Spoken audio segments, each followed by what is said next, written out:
Every year, Americans spend over $40 billion on digestive health products. Pills, powders, capsules, probiotic supplements promising 10 billion colony-forming units, sealed in a capsule that may or may not still be alive when you swallow it. And somewhere in the back of your mind, you already know something isn't working. The bloating that never fully goes away.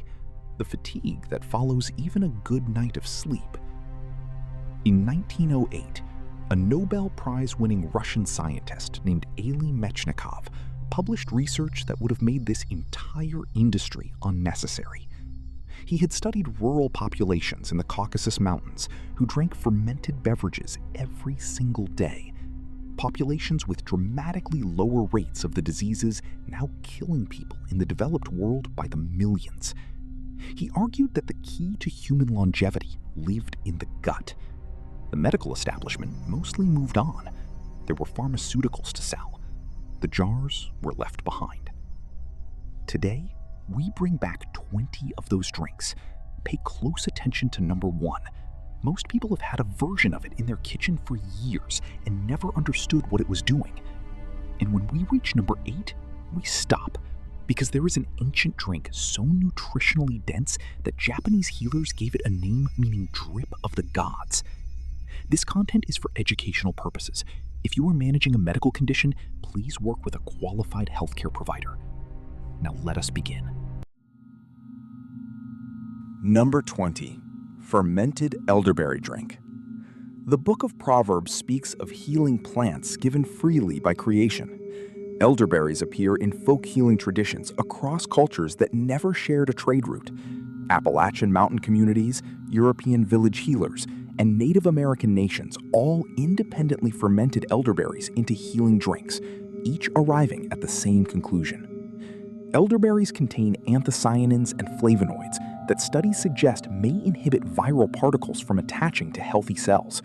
Their antioxidant concentration on the USDA's ORAC scale places them well above blueberries and cranberries. What fermentation adds that commercial elderberry syrup cannot give you is live lactic acid bacteria. Heat processing in commercial products destroys every culture entirely. To make it, combine ripe elderberries with raw honey, filtered water, and a small amount of apple cider vinegar with mother. Leave at room temperature for 3 to 5 days until lightly fizzy. Half a cup daily through winter. Number 19. Chicha. The Book of Numbers describes the Israelites fermenting grain drinks in the wilderness as a survival practice. The Inca refined fermented maize into something extraordinary, a daily drink for workers and warriors at altitudes where oxygen thins dangerously. Chinese Han Dynasty records describe nearly identical preparations used for stamina during massive construction projects.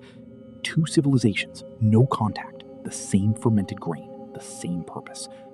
Traditional chicha fermentation produces butyrate, the short-chain fatty acid that cells lining the colon use as their primary fuel, and one of the most important markers of gut health that most modern diets fail to generate. Ferment masa harina in warm water with raw honey at room temperature until pleasantly sour. 1 small glass before physical activity. Number 18. Second Jabin. For over 1,500 years, one drink appeared consistently across Persian medical literature as a remedy for fever, digestive complaints, and inflammation.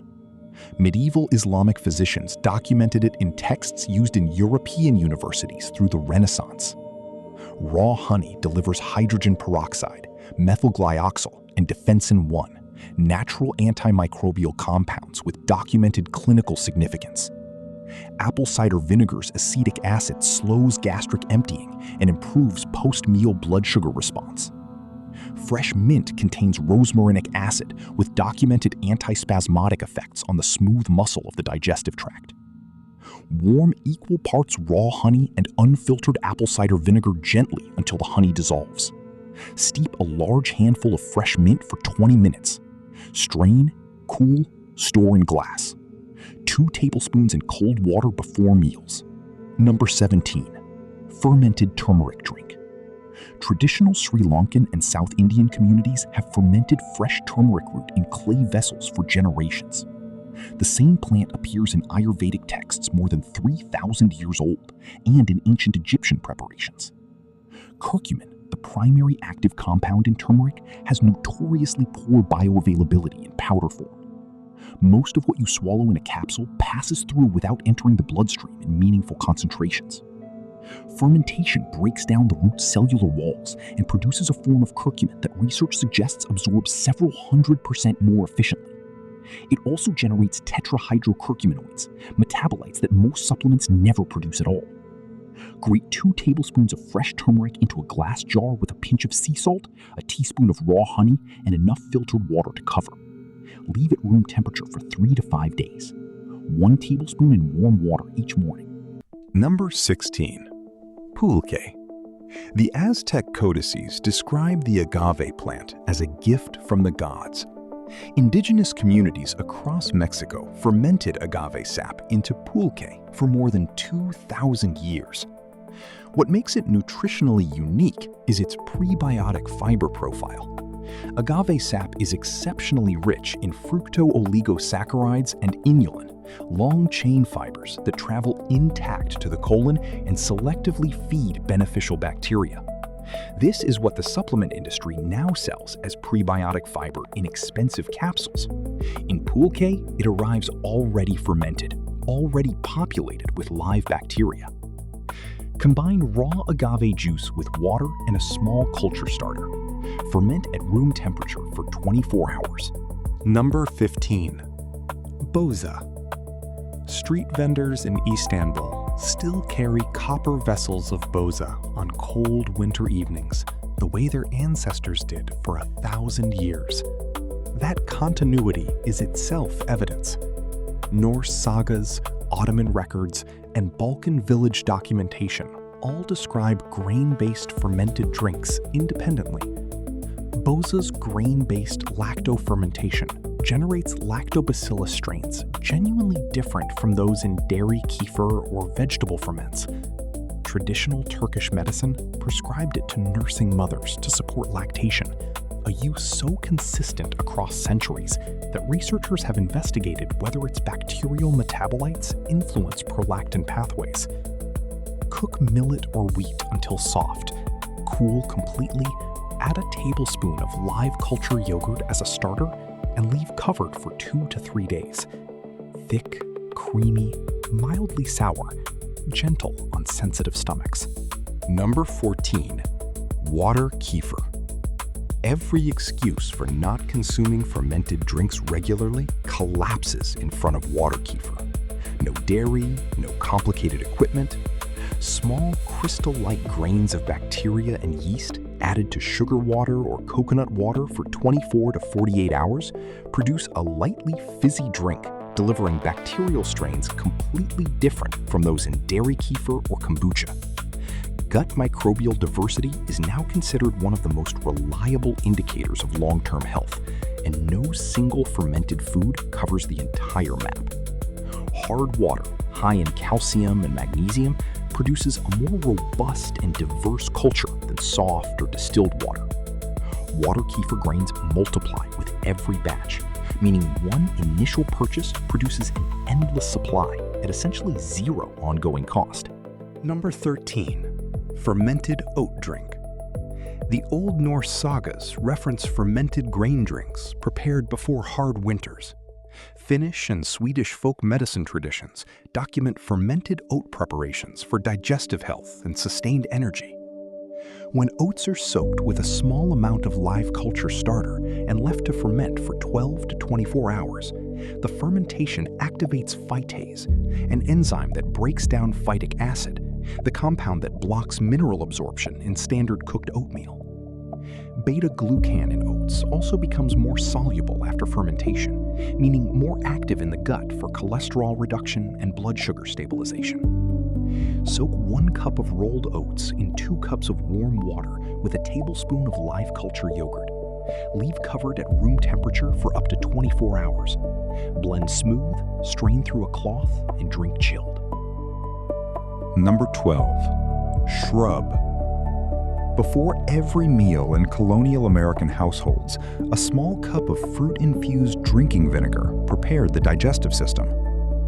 The Talmud references drinking vinegars as digestive aids. Medieval European apothecaries prescribed fruit vinegar for sluggish digestion. Colonial American farmers made it continuously from whatever fruit was in season. Low stomach acid drives bloating, indigestion, and nutrient deficiency in millions of older adults. Antacids reduce stomach acid further.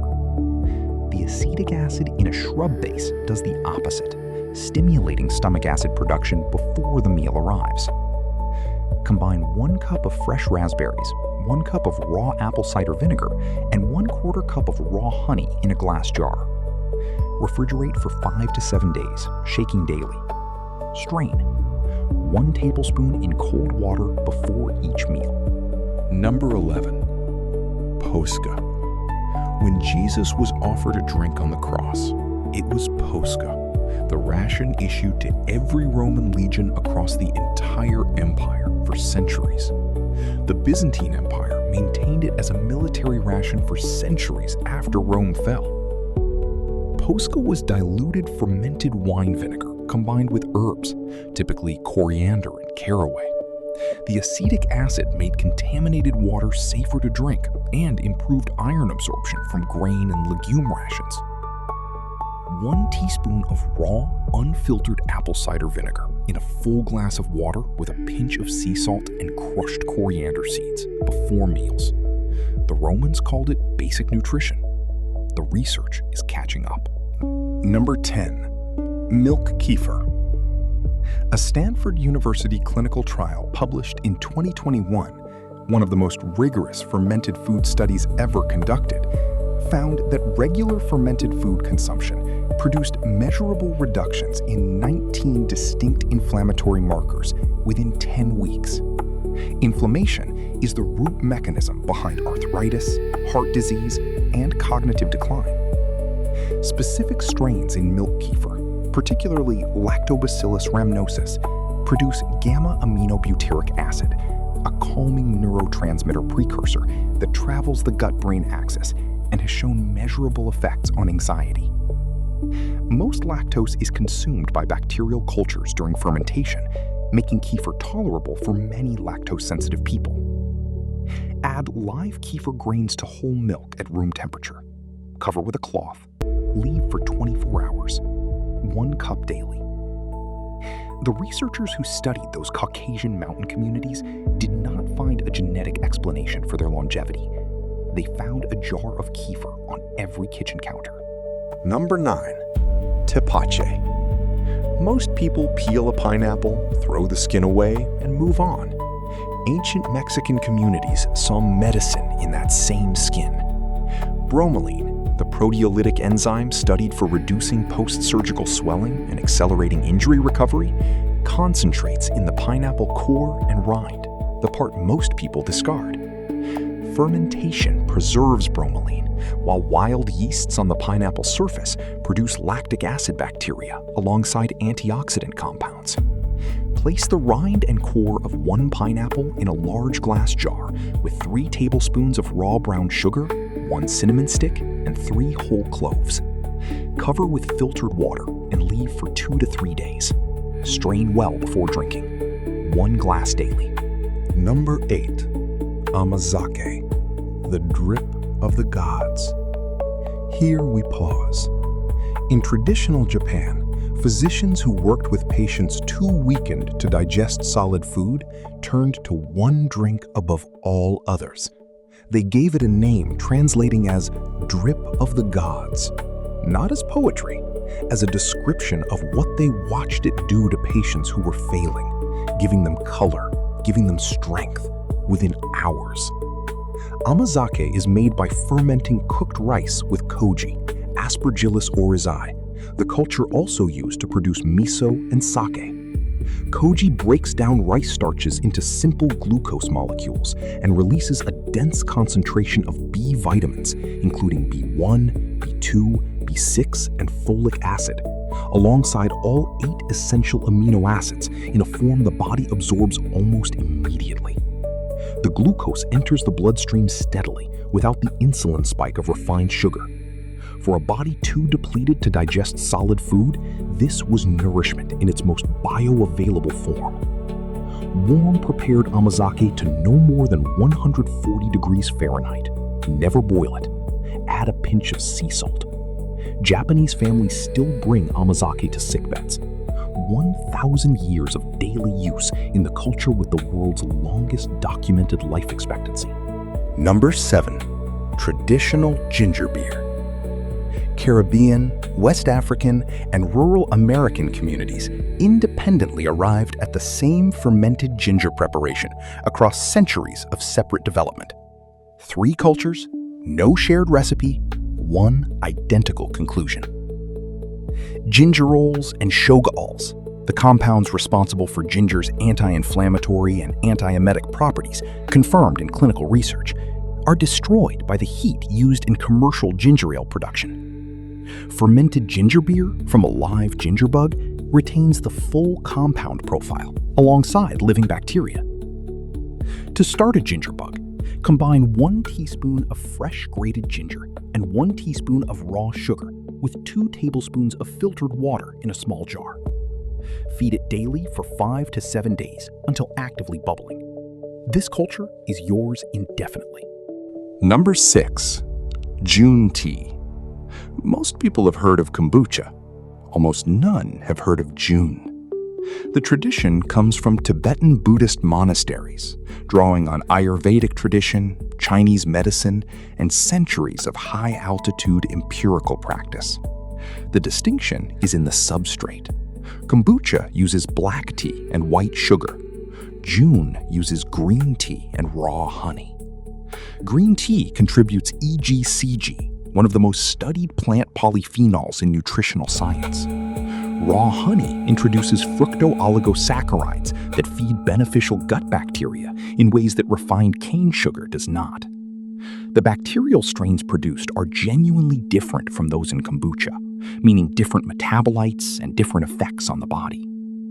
Add the June culture to cooled green tea sweetened with raw honey and ferment for 7 to 14 days. Pale golden, mildly tart, with a soft honey note kombucha never quite reaches.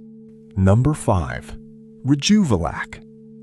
In the 1960s, Anne Wigmore was told her degenerative condition was irreversible.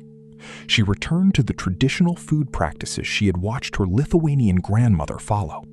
She sprouted whole grains, fermented them, ate living foods. Within months, her condition reversed. Sprouting activates phytase, breaking down phytic acid and enzyme inhibitors.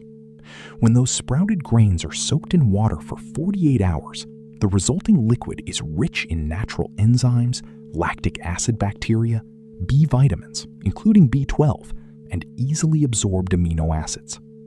Sprout 1 cup of wheat berries over 2 days, rinsing twice daily, then submerge in 3 cups of filtered water at room temperature.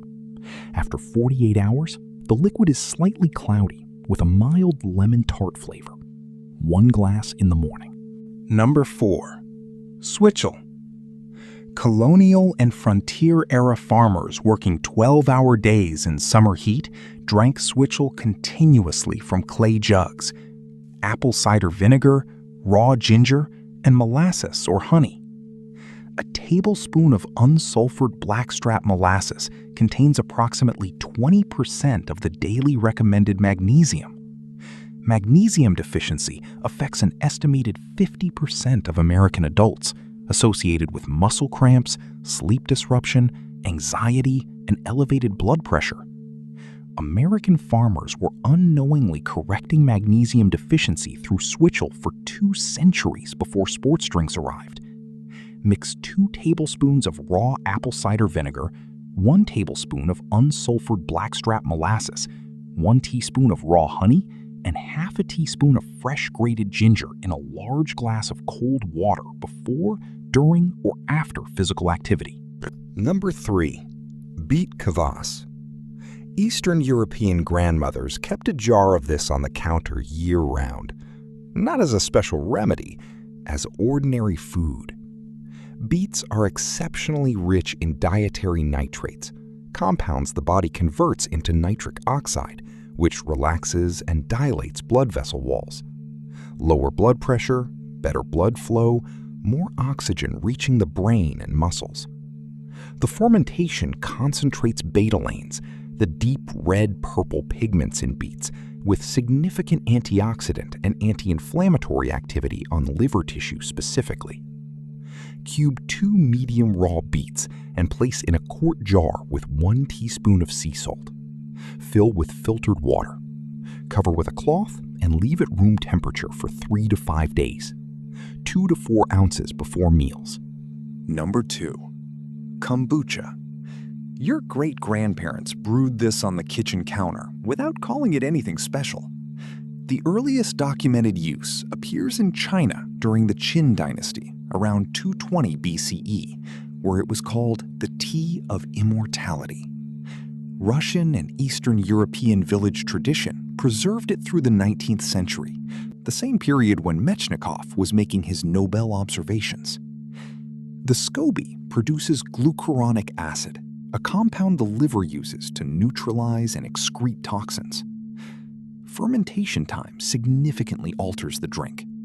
A 7-day ferment is sweeter and milder. A 28-day ferment produces dramatically higher concentrations of liver-supporting organic acids. Brew 1 quart of strong tea. Dissolve 1/4 cup of raw cane sugar. Cool completely. Add your SCOBY and 2 tablespoons of starter liquid. Cover and leave in a warm spot for 7 to 28 days. Number 1. Kefir, in its true form. The Caucasian mountain people who guarded kefir grains for centuries were protecting something they understood to be genuinely precious. The Song of Solomon describes milk and honey as the supreme symbols of abundance. Fermented dairy preparations appear in the account of Abraham welcoming the angels, ancient hospitality centered around living, cultured foods. Mongolian warriors carried fermented mare's milk on campaigns. Indian Ayurvedic tradition preserved cultured milk preparations for 3,000 years. West African communities fermented camel and goat milk using wild cultures nearly identical in composition to Caucasian kefir. The pattern is too consistent and too geographically dispersed to be coincidental. The Stanford 2021 study found reduction in 19 distinct inflammatory markers and measurable increase in gut microbial diversity after 10 weeks. Genuine, traditionally cultured kefir contains up to 61 distinct bacterial and yeast strains. 1 cup of real kefir daily was doing what most people spend hundreds of dollars monthly on supplements trying to achieve. Add live kefir grains to whole milk at room temperature. Cover with a cloth. Leave for 24 hours. 1 cup daily. Here is the principle that runs through all 20 of these drinks. The active compounds in every single one of them are destroyed by heat, processing, and refinement. Not reduced, destroyed. The beneficial bacteria in kefir die at temperatures above 115 degrees Fahrenheit. The enzymes in amazake deactivate above 140. The bromelain in tapake degrades under extended heat. The betalains in beet kvass break down when the beet is cooked before fermentation. Every traditional preparation on this list was made using raw or gently warmed ingredients, consumed fresh or cold. The grandmothers who preserved these preparations did not explain the chemistry, they preserved the method. And the method was always the opposite of what industrial food processing does. If the most powerful healing compounds in these ancient preparations are destroyed by the exact processes modern food production uses to extend shelf life, what does that tell us about the relationship between convenient food and the chronic conditions now affecting the majority of adults over 60? That is not a rhetorical question. It is an honest one. The knowledge has always been here. The jars were never complicated. They required attention, patience, and the willingness to trust what generations of careful observation had already confirmed. Share this with someone who needs to hear it. Leave a comment telling us which of these 20 you are making first. The knowledge has always been here. We just stopped looking.